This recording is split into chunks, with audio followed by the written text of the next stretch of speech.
Bonjour, Jérémy Bonjour. Licini, bien installé, j'espère. Bien. Pour cet épisode ensemble, on est dans la parole A, un format que vous connaissez si vous suivez la chaîne YouTube du Comptoir des Éleveurs, si vous allez sur le site. C'est le format dans lequel on laisse libre parole à nos invités. Et aujourd'hui, c'est ton tour, Jérémy. Merci beaucoup. On t'a invité parce que tu es éleveur et tu as aussi un profil atypique puisque tu es un champion de France, quadruple champion de France, mais ça, on va y revenir dans quelques instants. Parlons déjà de ton exploitation, de toi en tant qu'éleveur. Tu es éleveur bovin lait, producteur fromage sur la commune de Panossa en Isère. Oui, tout à fait. Décris-nous un petit peu plus en détail cette exploitation, ce que tu fais. Eh ben, donc, je suis installé sur une exploitation agricole. J'ai 2 associés et nous avons 4 salariés. Je travaille avec eux depuis que j'ai l'âge de 14 ans. À l'époque, j'étais en stage. Et en fait, j'ai vraiment sympathisé, parce que c'est des gens qui sont exceptionnels.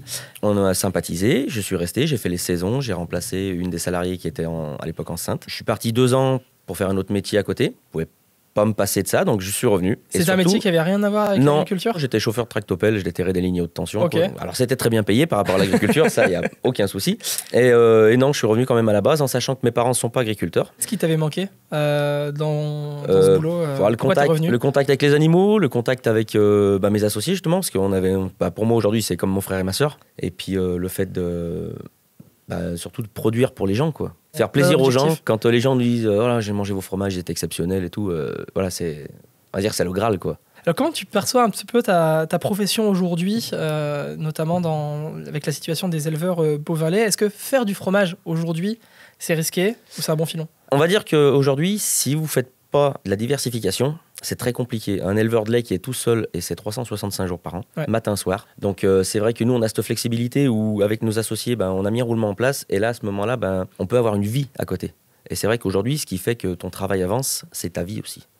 Ton épanouissement personnel. Et la charge psychologique est nettement plus importante que la charge de travail, en fait. Du coup, il y a vraiment une importance à travailler en équipe. À s'associer, travailler en équipe. Alors, c'est toujours pareil. C'est très compliqué, l'association. Il faut savoir, des fois, souvent, se remettre en place. Se dire qu'on n'a pas toujours raison, que les autres ont sûrement aussi raison. Et il faut vraiment trouver les bonnes personnes. On parlait de ton exploitation. Ton cheptel, ça ressemble à quoi ? Nous, on traite à peu près 45 vaches laitières. Et on fabrique entre 1000 et 1200 litres de lait par jour. Ok. Voilà. Considérable. Voilà. Et puis on a une coopérative qui nous récupère le lait le dimanche, va nous dégager le dimanche quand même pour être tranquille. Il y a quelques mois, il y a certaines voix qui se sont élevées dans le milieu pour demander une rémunération juste et nécessaire. Comment toi tu juges un peu le moment que nous vivons dans le secteur ? En sachant que nous on n'est pas forcément impacté, puisque moi je vends en direct donc aux grandes surfaces, je vends aux bouchers, aux traiteurs, aux cantines scolaires. On a beaucoup de cantines scolaires. Et du coup, nous, on valorise notre produit nettement mieux que les autres. Donc, on est maître de nos prix. Et en fait, vu qu'ils ont besoin de ce produit d'appel, banco, quoi. Donc, tu as ce pouvoir. Moi, j'ai ce pouvoir. On a le pouvoir quand même de dire non même aux grosses... C'est nettement plus facile de parler à un monsieur comme ça que de parler à une industrie. Moi, par exemple, quand Danone achète mon lait, c'est pas moi qui décide le prix qu'il me l'achète. J'aimerais bien qu'il me l'achète plus cher. Mais c'est pas moi qui décide. Par contre, quand moi je vais vendre mes bouteilles de lait à Monsieur Leclerc, c'est moi qui décide. Donc il faut bien choisir son client. C'est pas eux les patrons, c'est nous les patrons. On choisit le prix de vente. On choisit qui on fournit et voilà. c'est nos conditions, c'est nos conditions de vente. Et surtout, les grandes surfaces aujourd'hui, ils sont obligés et tenus de nous rémunérer à 15 jours. Donc fin de mois, 15 jours, nous on fait une facture fin de mois, 15 jours, c'est viré sur le compte, il n'y a jamais de problème. De ce côté-là, il n'y a jamais de problème. Et tu as monté un compte Instagram qui s'appelle Envoie du lourd tonton. Envoie du lourd tonton, Déjà, ça te rend hyper sympa auprès de tout le monde. Oui. On dit le nom du compte Instagram. C'est ça fait rire tout le monde. Puis ça reste dans la tête, quoi. Donc souvent, les gens me disaient, mais pourquoi Envoie du lourd tonton ? C'est une époque où, quand je suis arrivé justement au truck trial, parce qu'on reviendra sûrement après, je suis arrivé là-dedans, et puis moi, je faisais de la moto à l'époque, et j'ai rencontré une équipe qui faisait du truck trial, et j'étais un peu le tonton, quoi. Et je faisais aussi du 4x4 et j'envoie du lourd. Hein. Donc du coup, c'est parti sur ce délire, envoie du lourd tonton. Et c'est là aussi, à ce moment-là, que j'ai rencontré ma femme. Donc c'est pareil, on en reviendra après aussi. Et puis c'est resté, envoie du lourd tonton. J'ai dit, tiens, avec ma femme, on va créer la team et on va l'appeler comme ça. Je voulais quand même revenir sur ce compte Instagram parce qu'aujourd'hui, la plupart des agriculteurs sont branchés, réseaux sociaux, tout ça.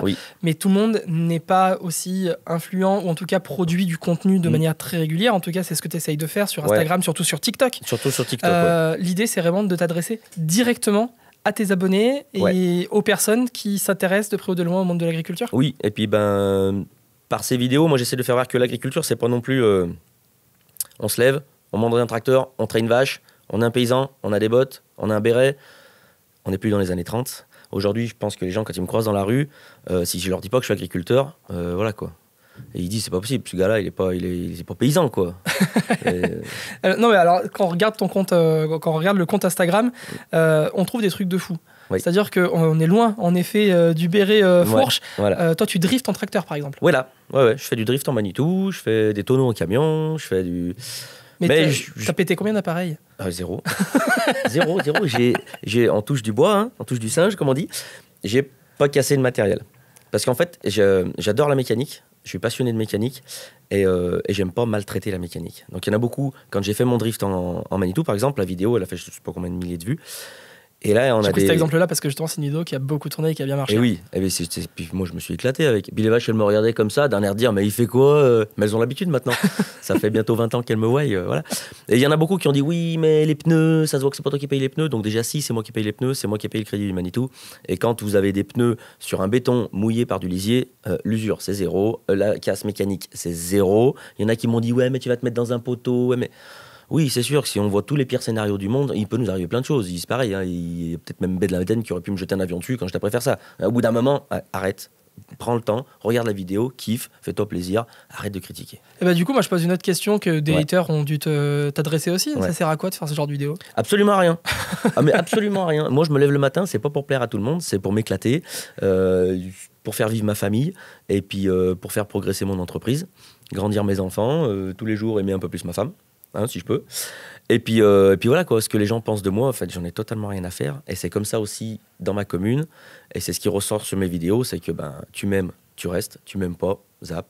Moi, je t'en veux pas, hein, t'as le droit de pas m'aimer, on n'est pas tous d'accord. T'es comme tes fromages, quoi, t'es entier. Je suis entier. Ouais. Moi, je suis entier. Alors, on parlait de grosses machines, on parlait de Manitou, tu parlais de 4x4 tout à l'heure. Moi, je voulais parler de cette passion dingue que tu as, puisque tu es quadruple champion de France de truck trial. Oui.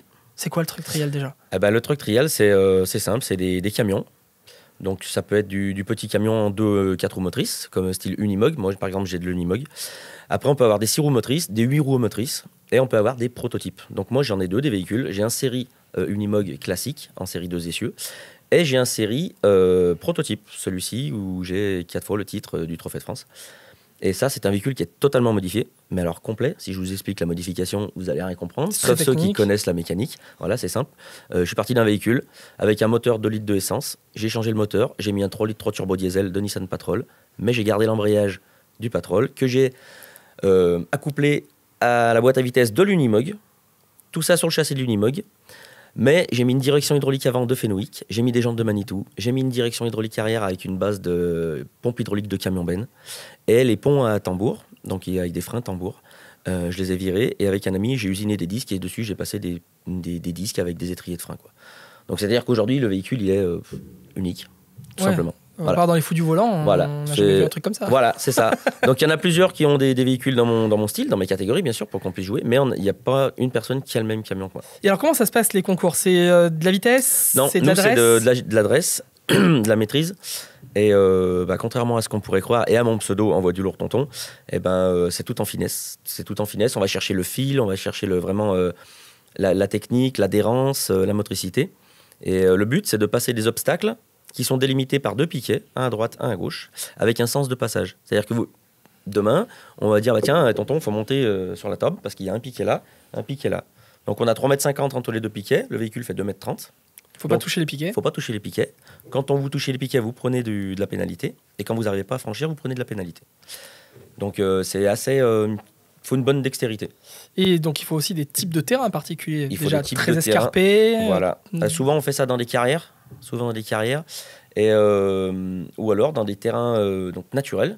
Et là, justement, on utilise la nature, et ce qu'elle nous apporte, encore une fois. Donc, on n'est pas des gros pollueurs, voilà, parce qu'on est dans la nature. Certes, on roule dedans, mais moi, sur un week-end de compétition, je consomme 10 litres de gasoil. Ce qui n'est pas énorme par rapport à d'autres compétitions. Aujourd'hui, c'est 10 litres de gasoil. Mécanique. Quand on transporte nos véhicules, c'est minimum 2 voire 3 par camion. Donc, du coup, on groupe les transports. Et on pollue moins que si, par exemple, vous avez un match de foot dans une commune où il y a 22 joueurs, il y a 22 voitures, plus les supporters, il y a 100 voitures. Et nous, on pollue beaucoup moins sur une manche de trial que sur un match de foot, par exemple. Mais alors, pourquoi tu n'as pas voulu faire du rallye ou de la moto Pourquoi le truck trial en particulier? Alors, je faisais de la moto avant, je faisais de l'enduro. J'ai fait quelques enduros extrêmes, notamment The Race, des choses comme ça, pour ceux qui connaissent. Et puis, de par mon métier, quand vous arrivez le matin et que ça m'est arrivé, je me suis cassé 3 côtes sur une compétition. Donc, tu te casses 3 côtes, tu es tout seul, il faut conduire ta voiture, il faut charger ta moto. Tu rentres le dimanche matin et en fait, tu as une foire toute la journée le dimanche. Donc, il faut tenir à la foire toute la journée. Étant donné que je suis quelqu'un qui dit beaucoup de conneries et qui fait rire le monde, bah, quand les gens ils me voient, toujours, on rigole. Et rigoler avec 3 côtes cassées et travailler avec 3 côtes cassées, c'est compliqué. Donc là, j'ai mes super associés qui forcément prennent le relais, hein, parce que je peux compter sur eux à 100%. Mais tu peux pas leur laisser la charge de travail indéfiniment. Mais puis je veux pas. C'est comme quand je pars sur un week-end de trial, je veux livrer mes clients avant de partir, quoi. Je veux pas leur laisser du travail. C'est pas parce que moi je m'amuse qu'eux doivent faire pour moi, quoi. Donc le truck trial, c'est plus sécure. C'est plus sécure, ouais. Santé, Ben voilà, du coup, puis je sécurité. vieillissais, mine de rien. Et puis, donc après, du coup, j'ai rencontré ma femme et mes enfants et je suis beaucoup plus en sécurité dans un camion avec des arceaux, assis dans un baquet, harnais, casque, qu'au volant d'une moto où on faisait les imbéciles à 30 mètres d'eau, quoi. Mais vous êtes nombreux à faire ça en France? On est une 50aine de camions. Ok. C'est très Donc peu vous connu. Vous connaissez tous en fait. Ouais. Mais c'est pareil, c'est une grande famille. Donc on est concurrents, mais par exemple, moi je transporte mon principal concurrent, quoi. Le deuxième du championnat, c'est moi qui le transporte. Son camion, il est chez moi. Je l'aide à le préparer aussi. On s'appelle au téléphone tous les matins. On est concurrents, mais voilà, quoi.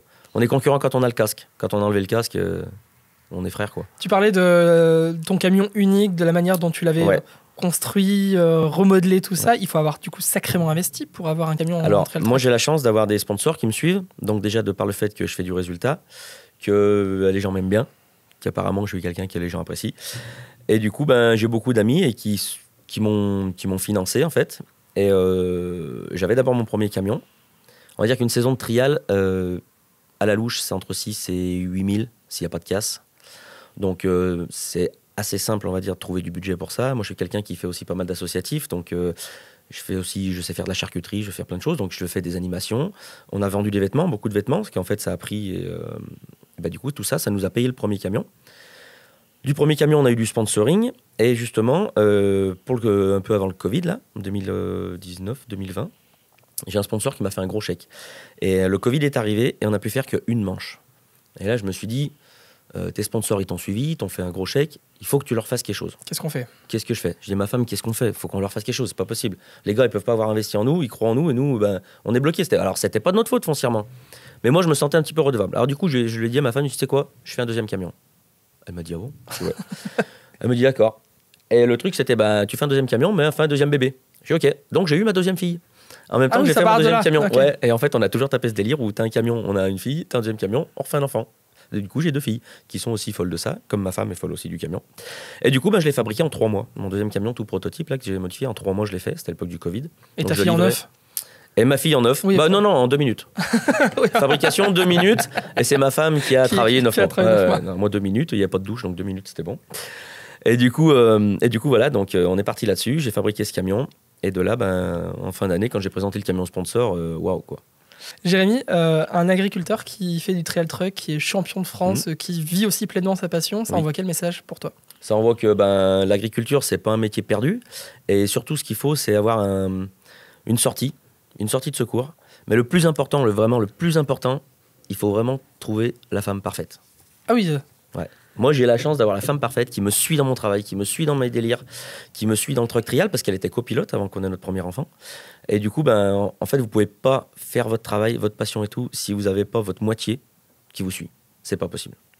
En tout cas, on l'a bien compris. Ah ouais, tu l'as cité énormément de fois déjà. Oui. Elle sera contente de voir cette interview. Moi, ma femme, ma famille et mes associés, c'est vraiment les choses pour lesquelles je peux tout faire. Bon, t'es un peu sportif, t'aimes le challenge, donc t'aimes aussi les jeux, j'imagine. On en fait un petit. Jeu. On va faire un tu préfères. D'accord. Je te donne à chaque fois 2 propositions, à toi de choisir la proposition, et si tu veux nous l'expliquer, tant mieux. D'accord. Tu préfères poids lourd ou petit pois? Poids lourd. Poids lourd. Petit pois, déjà, c'est les légumes, je suis pas très légumes. Moi, j'aime bien les légumes quand ils ont un peu rose, avec le nez rond et une queue en tire-bouchon. Voilà. Ouais. Là, les légumes, je les adore. Tu préfères camion ou tracteur? Dilemme est gros. Camion. Mon rêve, ça serait d'avoir un Unimog pour travailler les terres avec. Parce qu'à la base, les Unimog, c'est des tracteurs allemands. Okay. Et en Allemagne, ils travaillent avec les Unimog. Et bon, le budget fait que voilà, quoi. C'est très cher. Ouais, il faut compter 80 000 €, quoi. Alors, c'est le prix d'un tracteur, hein, mais ça serait à titre personnel et je peux pas. Bon, t'envoies du lourd, tonton. Du coup, tu préfères habileté ou vitesse? Habileté. Ouais. Tu préfères boire du lait ou manger de la poussière? Manger de la poussière. Ça m'étonne pas du tout. Tu préfères parler à tes vaches ou parler à tes abonnés TikTok? Alors, j'adore parler à mes abonnés TikTok tout en étant au milieu de mes vaches. Et du coup, les vaches, je leur parle un petit peu Du coup, aussi. je fais plaisir aux deux. Et le petit dernier, tu préfères train-train tranquille ou sensation forte? Ah, sensation forte. 100 fois? Ah ouais, mais 100 000 fois. Ça t'a servi ou pas de faire du truck trial en compétition pour ton métier? Ça a changé quelque chose soit dans ta vision, soit dans ta pratique de l'agriculture? Oui, parce qu'avant, dans mon métier, j'étais quelqu'un qui fonçait. Mais carrément, c'était parti, allez, je faisais des heures, j'attaquais le matin à 4 heures, on finissait à 23 heures et tout. Et le truck trial, donc ça a pris déjà à me calmer. Et j'en reviens encore à ma femme. C'est aussi grâce à elle que j'ai appris à me calmer. Et du coup, je me suis aperçu qu'en étant plus calme, je faisais plus de travail en me fatiguant moins. Donc plus du coup, productif. c'est plus réfléchi, plus productif, plus diplomate aussi. Tu parlais d'associatif tout à l'heure. Oui. J'aimerais beaucoup profiter de ce moment avec toi pour évoquer quelque chose qui me tient à cœur, mais surtout que je sais qui te tient à cœur, c'est l'engagement caritatif. Oui. Tu soutiens pas mal d'assauts, tu profites à la fois de ta notoriété, de tes titres de champion de France de truck trial pour soutenir plusieurs associations. Ça a démarré de quelle manière déjà cet engagement caritatif? Pourquoi, en tout cas, ça te tient à cœur de relier tout ça aussi à un engagement associatif, de soutenir des causes importantes? Déjà, en fait, ça a démarré avant le camion, déjà par mon travail, où on a reçu des écoles d'enfants handicapés ou déficients et qui avaient des grosses maladies lourdes. Et je me rappellerai toujours d'un jour où il y a une école qui est venue et les enfants, comme je disais tout à l'heure, moi je fédère, donc les gens ils aiment bien ce que là moi, surtout les enfants, j'adore ça. Bien avant les miens déjà, donc j'avais ceux de mon associé et j'ai toujours adoré les enfants au bon sens du terme, bien sûr. Prenez pas n'importe quoi non plus. Oui, on va pas isoler cette phrase. Non, fais attention. C'est vraiment, pour moi les enfants c'est notre avenir, donc il faut qu'on en prenne soin quoi. Et j'ai ces enfants qui sont venus et la maîtresse, à la fin du truc, elle est venue me voir, elle m'a dit, tu sais, le petit lapin qui était avec toi, il lui reste 1 mois et demi à vivre. Et là, tu prends une claque monumentale dans ta figure. Donc j'avais pas d'enfant à l'époque, mais même ça, tu prends une claque, mais magistrale. Et des fois, tu te plains, et là, tu te dis, mais en fait, tais-toi. Tais-toi. Et depuis, moi, c'est parti. Et à chaque fois qu'on pouvait faire venir des enfants à l'école, à la ferme, pardon, à les écoles pour les faire visiter, on venait. Et après, avec le camion, je me suis aperçu que les enfants, mine de rien, les camions, ça fait rêver. Quand on est gamin, on voit des camions, on a les yeux qui pétillent. Et moi, aujourd'hui, j'ai ce pouvoir de faire prendre les gamins et les mettre dans mon siège. Et les gamins se retrouvent au siège du pilote pendant quelques secondes. Et là, ils oublient toutes leurs maladies. Et j'ai un petit lapin là, Mathéo. Donc, ses parents ont organisé un gros rassemblement de camions il y a 3 semaines, 1 mois à peu près. Et donc, ils m'ont appelé, tonton, machin et tout, est-ce que tu peux être là? Je dis, mais bien sûr que je serai là. Donc, j'ai été là, j'ai fait passer un gros message. On a eu beaucoup de monde. On a fait un énorme défilé de camions. Il y avait plus de 50 camions décorés. Et tout ça, ça a permis de leur ramener du budget. Parce que les soins ne peuvent pas se faire en France. Parce qu'aujourd'hui, on a un statut en France qui est un peu compliqué. C'est-à-dire que les soins qu'ils leur font à leurs enfants en Espagne, chez nous, ils sont considérés comme de la maltraitance. Ok. Tout ça parce qu'en fait, là-bas, ils poussent les enfants. C'est-à-dire que les soins qu'ils font là-bas, chez nous, ils jugent que l'enfant souffre, alors qu'en fait, l'enfant, il en est ressorti grandi. Et il a appris à marcher là-bas en 15 jours, que chez nous, en 5 ans, il n'avait pas appris. Et ça coûte extrêmement cher. Il a des parents vraiment en or qui s'en occupent. Voilà. Donc moi, en tant que papa, par chance, des enfants, on va dire normaux, hein, je veux et j'ai envie d'aider des gens comme ça. Mais ça donc juste de ma notoriété pour ça. Et j'en ai aucune... et je me cache pas, quoi. Donc c'est souvent que je dis, ouais les gars, allez, il faut s'abonner, il faut venir, il faut dépenser de l'argent et tout. Donc c'est pas du chauvinisme en disant, ouais, il faut prendre de l'argent. Non, il faut. Ils ont besoin de nous. Moi, j'en donne beaucoup. Et ils ont besoin de nous, il faut qu'on les aide. Là, tu as utilisé une même phrase que tu as reprise en début d'interview. Quand tu m'as parlé de ton objectif premier en tant qu'agriculteur, c'était de nourrir et d'aider les gens. Voilà. Là, c'est encore le même cas, alors, sur un autre concept, mais finalement... Là, moi, c'est mon... agriculteur je suis comme ça, à temps plein, j'aime bien, dans l'esprit à temps plein là-dessus. Ouais. Et donc, du coup, tu profites aussi du truck trial pour reverser un petit peu des fonds. Moi, par les vidéos, du coup, ça permet de soutenir les gens. Après, financièrement, j'ai pas les moyens d'aider comme je voudrais aider. Je prends soin d'abord de ma famille, hein, je vais pas le cacher. Hein, je veux d'abord que ma famille soit bien. Et après, ce que je peux, voilà. Faut le rappeler, hein, ça sert à rien d'aider les gens, d'aider les autres si on n'arrive pas déjà à subvenir à ses propres besoins. Voilà, c'est ça. Moi, je veux que mes filles, ma femme soient bien. Et une fois que nous, on est bien, eh ben, on aide les autres, quoi. Alors après, souvent, on dit oui, mais faut donner de l'argent ci, faut donner de l'argent là. Des fois, tu vas donner 2 jours de ton temps. Et c'est plus important que de l'argent. C'est beaucoup plus important que donner 500 ou 1000 euros, quoi. Il n'y a pas que l'argent, il y a aussi voilà, le contact, pas que l'argent. Et puis, les gens, souvent les gens, ils aiment bien quand tu te déplaces, quand tu viens et tout, par rapport à ce que tu vas donner. Tu viens, tu donnes 20 euros, mais en fait, tu n'en as rien à faire de l'histoire. Ouais, t'es gentil, t'as donné 20 euros, mais en fait, tu l'as fait limite par... voilà, quoi. Je l'ai fait. Non, bah moi, quand j'y suis entier. Et je suis parti de chez moi, c'était 4h30, 5h du matin. Je me suis fait presque 2 heures de route avec mon porteur. Donc, mine de rien, tout ça, le gasoil, l'autoroute, le machin et tout, c'est un week-end où moi, j'ai claqué 500 euros. Et c'est de l'argent dépensé. C'est de l'argent dépensé pour la bonne cause. Et du coup, ça a apporté du monde. Et puis, les buvettes ont tourné, les paylas ont tourné. Enfin, voilà. Puis, ils ont récolté du budget. Donc, si la buvette tourne, généralement, c'est que c'est la buvette tourne. Alors, on a bien fait tourner aussi. Hein, de ce côté-là, on a bien donné. Mais voilà, c'est que pour la bonne cause. Carte blanche, c'est notre petit moment de fin d'émission. À chaque fois, Jérémy, avec notre invité, on laisse à l'invité 30 secondes pour qu'il parle d'un sujet qui lui tient à cœur. Alors, on a évoqué déjà énormément de choses ensemble, beaucoup de choses qui te tiennent à cœur. Oui. Mais si tu avais quelque chose à ajouter, un sujet que tu aimerais qu'on approfondisse là sur les 30 dernières secondes, ce serait quoi ? Déjà, je voudrais remercier mes associés parce que sans eux, on ne pourrait pas vivre tout ce qu'on vit aujourd'hui jusqu'à maintenant. Ma femme aussi, mes filles. Et après, je crois qu'on a compris pour sa femme. On l'a. Ouais. Et surtout, je voudrais que les jeunes qui arrivent, ils continuent à croire en l'agriculture. Même si c'est compliqué d'y croire, il faut y croire. On est là, nous, pour vous aider. Comme je dis, moi, ça fait déjà bientôt 17 ans que je suis installé, j'ai 40 balais, j'ai plus la fougue de mes 20 ans. Mais je vois qu'il y a des tas de jeunes qui sont sur les réseaux, qui nous suivent, qui sont à fond. Mais moi, quand je vois ça, je me suis refait. Là, on a fait le sommet, on a fait, je sais pas, peut-être 200, 300 photos. Les jeunes, ils sont au taquet. Oh, mais non, on voudrait faire... Allez-y, les gars, allez-y. Ça va être compliqué, mais je suis l'exemple où on peut réussir sans avoir de famille agricole et sans être dans le milieu. Le tout, c'est de la motivation, de l'envie, de la volonté. Tout simplement. Si quelqu'un veut créer Envoie du lourd Neveu, il y a peut-être un partenariat à faire. Envoie du lourd Neveu, ça peut le faire, mais par contre, les gars, va falloir envoyer du lourd parce qu'on ne fait pas les choses à moitié. En tout cas, t'en as envoyé dans cette interview. Merci beaucoup, c'était avec plaisir. Jérémy, d'avoir été avec nous pour cet épisode de La Parole A qui se termine, mais vous pouvez le redécouvrir sur YouTube, sur le site du Comptoir des Éleveurs, en audio, sur les plateformes de streaming, Spotify, Deezer, et puis bien sûr, les réseaux sociaux sont ouverts pour recevoir vos commentaires, vos likes, vos partages, et puis on peut discuter ensemble, bien entendu. Merci à tous. À bientôt.